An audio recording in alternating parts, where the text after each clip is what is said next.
Good morning, Northwoods Baptist Church. It is a wonderful day that we have to serve the Lord. Had a wonderful time in services last night and yesterday there at the Lockharts. Very appreciative for them for their allowing us to use their yard and their property. It was certainly great to see everyone and just to be around everyone. This morning, as we're reading through Luke chapter 15, the lost sheep, the lost coin, and the lost son. And this all begins with a question from the Pharisees. They said, "This man receiveth sinners and eateth with them." And all I have to say to this is, hallelujah. Aren't you thankful that God receiveth sinners? Aren't you thankful that He did come, it says, to seek and to save that which is lost? Aren't you thankful this morning and that as we begin our day that He came and He sought us out, that He sent someone with the message of salvation to us? Whether it was a Sunday school teacher, a co-worker, a neighbor, a friend, a relative, a loved one, a pastor, He sent someone specifically to us so that we could hear about His good news of salvation. My favorite one of all of these is I love the lost sheep. The fact that he left the 99 to go after the one. My amazing thought with that has just always been the fact of you may think, well, it's not that big of a deal for him to leave the 99, and why is that one even worth it? Well, it's worth it when you're the one. And then as we take a look at the lost son, we see two sons here. And we see two sons. We see the one son who is the son that actually left and took his father's fortune, and he went out and took his portion, and he wasted it on riotous living.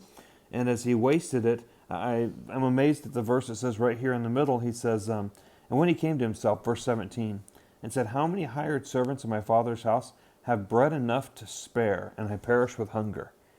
He was realizing everything that he was missing out in his rebellion, his running away from his father, and his trying to live life in his own pride and arrogancy.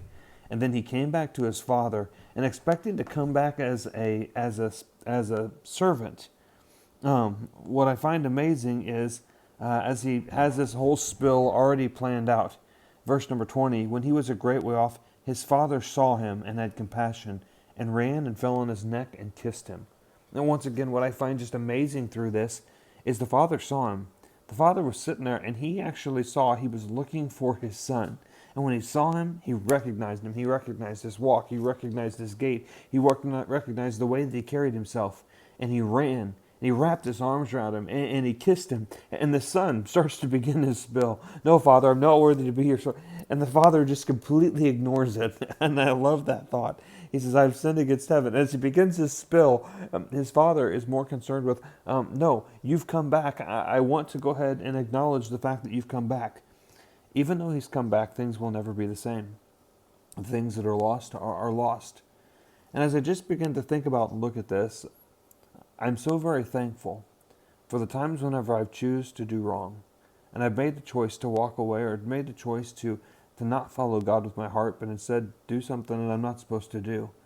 In the times that I have failed, that I've had opportunity to come back to God, I'm thankful that His arms are wide open to receive us. I'm thankful that my God receives publicans and sinners, and He turns those sinners into saints. What an amazing standing that we now have, not as a sinner, but now as sons. I'm so thankful for that. So today, as you go throughout your day, you may come against a heartache or a trial. You may have a difficulty in relationship and dealing with your boss or with your neighbor. You may have something come on in the middle of driving. Somebody may be right in front of you and they're slamming on your brakes. But nothing can take away from the fact that if you're God's child, He's called you not only to be a saint, but to be a son, to be His child.